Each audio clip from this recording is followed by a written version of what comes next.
여러분 안녕하십니까, 진성호입니다. 분명 지금 윤석열 대통령은 위기 상황입니다. 그렇지만 다음은 한 주일 동안 운명의 결정을 하게 될 것으로 보입니다. 자, 8월 15일 월요일 날 8.15 축사를 하면서 굉장히 강력한 메시지를 낼 것으로 보입니다.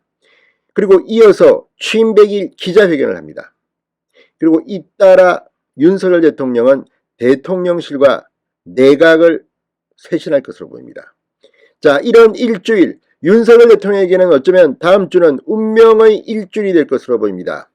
지금 한국갤럽에서 1%포인트 반등했다는 여론조사가 오늘 발표되기도 했지만 이제 다음 한 주는 윤석열 대통령에게는 정말 운명의 시간이 될 것 같습니다. 무엇보다 대통령실 개편, 원래 윤석열 대통령은 사람을 한 번 쓰면 쉽게 바꾸는 스타일이 아닙니다. 그럼에도 불구하고 지금의 지지율, 지금 상황, 그리고 폭우 상황과 관련된 국민의힘의 이 자책골 이런 것들 때문에 지금 상당히 전국이 불안정합니다.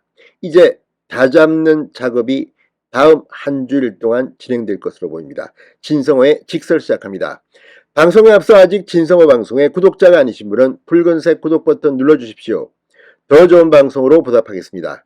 자, 방금 전 채널A가 단독 보도를 했습니다. 김은혜 전 의원을 구체적으로 실명으로 거론하면서 대통령실 인적 쇄신이 시작됐다고 했습니다. 자, 일부 수석 교체가 가닥이 잡혔고 비서실장이 교체될 가능성도 없지 않아 보입니다. 이런 가운데 김은혜 전 의원의 이름이 채널A뿐만 아니라 지금 여러 곳에서 나오기 시작했습니다. 이동관 이명박 시절 청와대 홍보석의 이름도 나옵니다.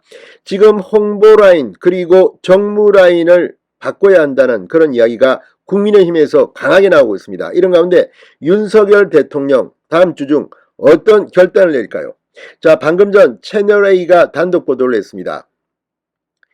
취임 100일을 맞아 여러 안을 구상 중인데 그 중에는 대통령실 개편도 포함될 것으로 보입니다.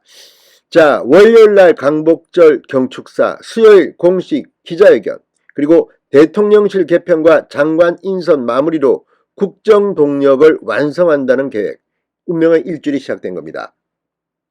개편 폭은 확정되지 않았지만 의회의 대폭이 될 가능성도 없지 않아 보입니다.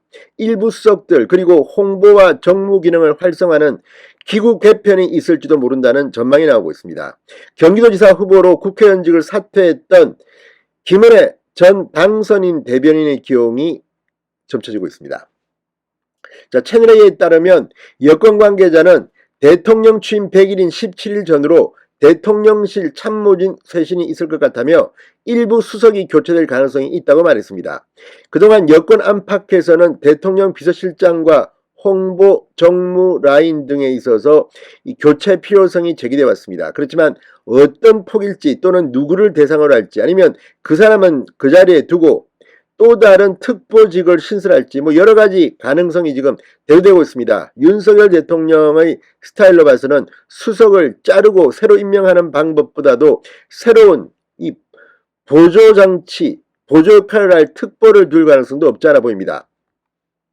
자, 후임군에는 김은혜 전 당선인 대변인을 비롯해 전 현직 언론인과 국민의힘 재선 3선 의원 등이 포함된 것으로 알려졌다고 했습니다. 전 현직 언론인 이 후보군이 많습니다. 지금 꽤 많습니다. 그리고 재선 3선 의원 전 현직이 포함될 것으로 보입니다. 자, 대통령실 참모진 교체에 부정적이었던 윤석열 대통령이 인적 쇄신 카드를 꺼낸 데는 지지율 하락과 무관하지 않다는 해석이 나옵니다. 자, 무엇보다도 지금 이 국민의힘 전 현직 의원, 특히 전직 의원 중에서도 사실 정무 홍보 이쪽에서 일할 수 있는 사람들이 있습니다. 지금 지난 대선 과정에서 상당히 능력을 보인 사람도 있고 다만 윤석열 대통령이 그 사람을 잘 알지는 모르겠습니다. 그렇지만 지금 상황은 일을 잘하는 사람이 가야 합니다.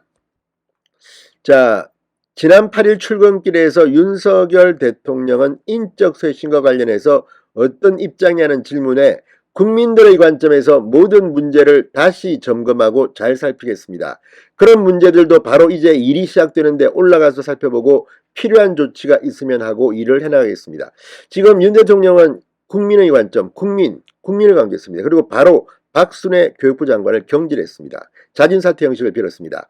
따라서 지금 자리가 비어있는 장관, 차관 인사도 속도를 낼 것으로 보입니다. 자, 박순애 전 장관의 사퇴로 공석이 된 교육부 장관, 사회부총리 자리에는 누가 갈까요? 또 공정거래위원장에는 누가 갈까요? 지금 이 대통령실에서는 이 내부 승진이 검토되고 있다고 합니다.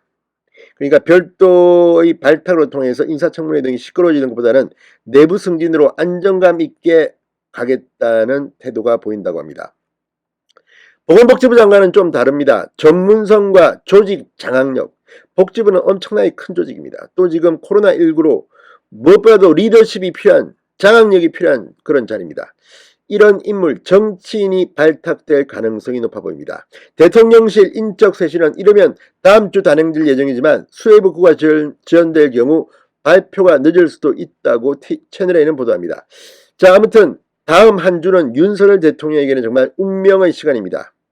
이 한 주를 잘 보내면 윤 대통령의 정권 초기 안정화가 완성될 수도 있겠습니다. 제발 좀 일 잘하는 사람들을 등용하시기 바랍니다. 진성호의 직설이었습니다. 여러분 감사합니다.